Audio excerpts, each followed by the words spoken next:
सब आपने कहा ईरान के पास ऑप्शंस महदूद हैं, लेकिन जाहिर है इस रजीम को अपने सर्वाइवल का इशू भी दरपेश है, तो उन्हें कुछ ना कुछ तो करना होगा। सरेंडर करना फॉरेन टॉक्स के लिए ये एक और हजीमत होगा ईरान के लिए। डोनाल्ड ट्रंप मिक्स सिग्नल्स देते आए हैं, इसकी वजह से वो कंफ्यूज भी कर देते हैं हिकमत अमली को लेकर। अब उनका ये कहना है कि अगर ईरान ने इसराइल पर जवाबी हमला किया तो अमेरिका इसराइल का मुकम्मल दिफा करेगा। अगर अमेरिका मुकम्मल दिफा करता है इसराइल का, तो ईरान की मदद को कौन कौन आ सकता है, या इस जंग को रोकने में किरदार कोई अदा करेगा, या ये जंग लंबी चलेगी जब तक इसराइल अपने मफादात हासिल नहीं कर लेता? नहीं, मेरा ख्याल है ज्यादा लंबी जंग नहीं चलेगी। इसराइल ने तो खुद ही कहा है कि हफ्ता 2 हफ्ते फिर पॉज होगा नेगोशिएशन के लिए, बातचीत के लिए, सियासी इनिशिएटिव्स के लिए। ये नॉर्मल ऐसे ही होता है। ऐसे तो नहीं है ना कि आप एक जंग करके कंट्री को कॉन्कर कर लेते हैं, वो तो पुराने जमाने की बातें हैं। तो कोई ऑक्यूपेशन तो होनी नहीं है। So then there space for political development. तो मेरा ख्याल है कि ये इसराइल के 1-2 और हमले होंगे एंड दैट्स इट। उसके बाद मेरा ख्याल है कि इंटरनेशनल कम्युनिटी शोर शराबा पाड़ के वो आ जाएंगे। मगर मुझे जो खदशा, जो फिक्र है ना, कि ईरान जो है वो जब रिटेलिएट करेगा तो वो किस किस्म की रिटेलिएशन होगी। जैसे मैंने पहले कहा, उसको अमेरिका को भी करेगा या सिर्फ इसराइल को करेगा।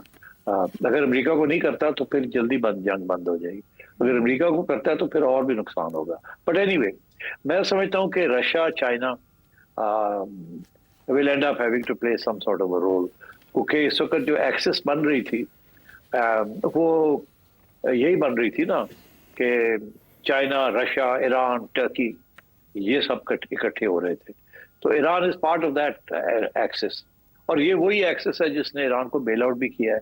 चाइना बहुत ईरान से तेल लेता है, सैंक्शंस ब्रेक करके। ईरानियन इकोनॉमी बहुत डिपेंडेंट है।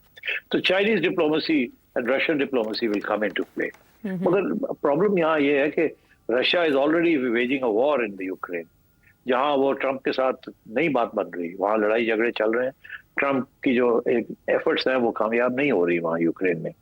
तो मैं ये समझता हूँ कि ऑब्वियसली यूनाइटेड नेशंस में शोर शराबा पड़ेगा कि इसको बंद किया जाए, बिकॉज इसराइल के हक में तो बहुत कम लोग हैं ओपनली। मैंने कहा ना आपको कि कंडेम नहीं किया वेस्टर्न नेशंस ने, मगर सपोर्ट भी नहीं किया। वो सारे यही कह रहे हैं एस्केलेशन एस्केलेशन। तो उससे आप यही समझे कि अब कोई ना कोई एस्केलेशन रोकने के लिए लोगों का आना जाना शुरू हो जाएगा। सिक्योरिटी काउंसिल के अंदर रेजोल्यूशंस पास होंगे, सीज फायर होगा या कुछ इस किस्म की चीज होगी, और फिर एक दफा फिर नेगोशिएशंस और इंस्पेक्टर्स और डील्स और ये सारी बातें फिर शुरू हो जाएंगी। और अगर ऐसे ना हुआ और ईरान ने रेजिस्ट किया इस चीज को, तो फिर मैं समझता हूँ ईरान के अंदर और भी इंतशार होगा और भी क्राइसिस बढ़ेगी, सियासी क्राइसिस, और that could lead to many serious issues Iran का।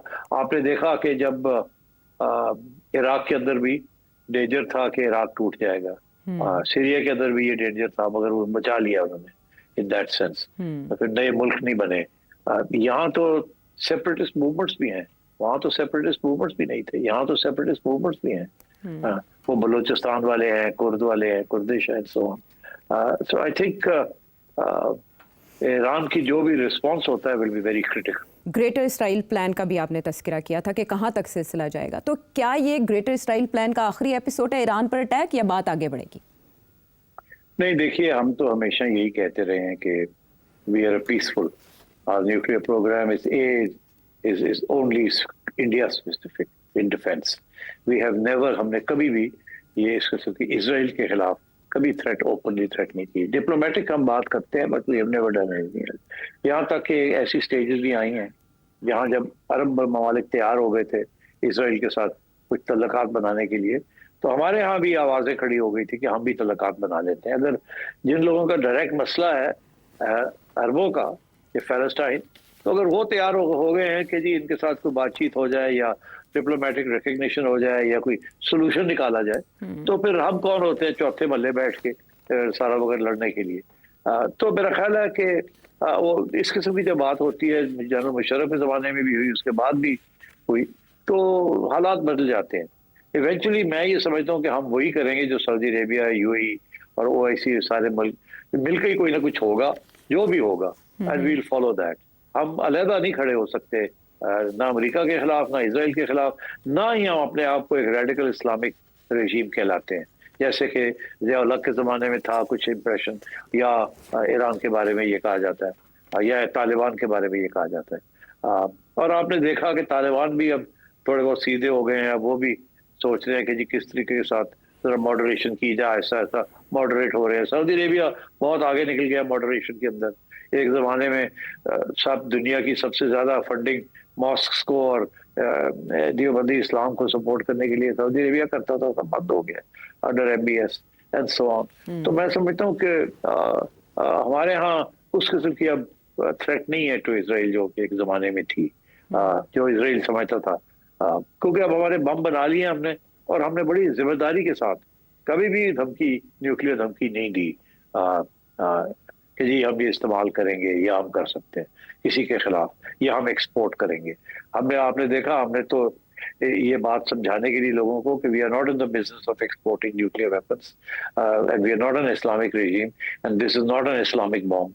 वो आपने देखा, हमने AQ खान की भी छुट्टी करा दी थी एंड सो ऑन। तो मतलब we are not an Islamic bomb. So ये जो डर रहा ना उनको कि Islamic bomb, we are not an Islamic bomb. सेठ साहब, क्या बैकडोर आपके ख्याल में कोई बातचीत चल रही होगी, क्योंकि सेकंड चांस के लिए डोनाल्ड ट्रंप दबाव डाल रहे हैं ईरान पर। मीनवाइल तेल की कीमतों में इजाफा हो गया जैसे ये खबर मार्केट में आई अटैक की, तो ईरान के पास क्या इसके अलावा भी ऑप्शंस हैं कि वो स्ट्रेट ऑफ हॉर्मस को बंद कर दे और मजीद मुश्किलात पैदा करने की कोशिश करे इनडायरेक्टली डायरेक्टली? बिल्कुल, मैंने आपसे कहा ना कि ईरान के रिस्पांस के ऊपर डिपेंड करता है कि आगे हालात कैसे डेवलप करेंगे, क्योंकि जो भी ईरान करेगा दुनिया उसको कहेगी एस्केलेशन। दुनिया ये एस्केलेशन जो है वो इसराइल के खाते में नहीं डालेगी, ईरान के खाते में डालेगी। अब मैंने कहा आपसे कि ईरान बहुत कुछ कर सकता है और फिर कुछ नहीं भी कर सकता। अगर तो ईरान ने ऑयल पाइपलाइंस जो सी लेन्स हैं उसको अटैक किया, और तो फिर तो मसला बन जाएगा। और इसी तरीके के साथ अगर अमेरिकन बेसिस को उन्होंने बहुत शदीद तरीके से अटैक किया है, कॉन्सल्स एम्बेसीज को, या उनके जो मिलिट्री बेसिस है इन द मिडल ईस्ट, तो then yes it will create a problem. मगर अगर एक दिखावे के लिए कुछ छोटा मोटा कर दिया तो मेरा ख्याल है दैट विल बी ओके, कि भाई हमने किया भी है और नहीं भी किया, और let's talk now, let's go to the United Nations and talk and so on. But अगर ये तेल वाली बात बड़ी खतरनाक है, उसकी वजह ये हमारे लिए, हमारे जैसे लोगों के लिए, हमारे पास ना रिजर्व्स होते हैं और price is very critically dependent on the price of oil. एक जमाने में $130 था बैरल, और अब जाके कोई 60 के करीब आधी कीमत है, जिसकी वजह से हमारा ऑयल बिल जो है, जो कि बहुत मेजर बिल है ऑल आर इम्पोर्ट्स, वो कम हो गया है, और ये अब थोड़ी बहुत हमें ब्रीदिंग स्पेस मिली है। मगर अगर अब ये $60 से ये 70, 80, 90 तक फिर पहुंच जाता है, तो देन ऑब्वियसली हमारे बैलेंस ऑफ पेमेंट्स के ऊपर, हमारी ऑयल इम्पोर्ट्स के ऊपर असर पड़ेगा, और फिर पाकिस्तान के अंदर महंगाई होएगी और बड़ा हमारे लिए भी मुश्किलात हो सकती है। इसी तरीके के साथ हमारी एक्सपोर्ट्स जो है वो भी समुद्री जहाज़ों से ही जाती हैं, और अगर सी लेन्स डिस्टर्ब हो जाती है तो आप सोचिएगा कि योर एक्सपोर्ट्स विल फॉल। अगर आपके एक्सपोर्ट्स गिरते हैं तो फिर और भी बड़े मसले बन जाते हैं उसके साथ।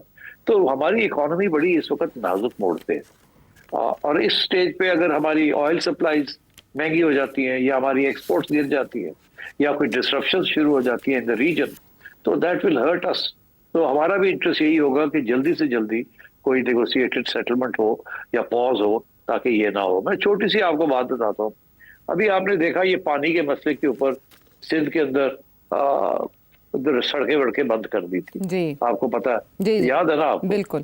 तो उसके साथ क्या हुआ कि आपकी उस महीने की जो एक्सपोर्ट है, जो पेशावर से या पंजाब से जो ट्रक्स जाते थे या कंटेनर्स जाते थे, वो सारे रुक गए, और वो उस महीने एक्सपोर्ट नहीं हो सके। वो अगले महीने जब ये सड़कें वड़कें खुल गई तो फिर जाके ये एक्सपोर्ट हुए। तो ये मतलब है इट अफेक्ट्स एवरीथिंग। छोटी छोटी डिस्ट्रप्शंस भी हैं, वो भी आपकी इतनी सेंसिटिव, एक ही आपका पोर्ट है, यही एक ही सड़क है आपकी नेशनल हाईवे, और अगर वो सी लेन्स ब्लॉक हो जाती हैं तो फिर what will you do? So we are in a difficult situation. तो इसलिए लेट्स होप कि ईरान का जो भी रिस्पॉन्स है, it should be considered, but it should also open the way for a negotiated settlement on this issue.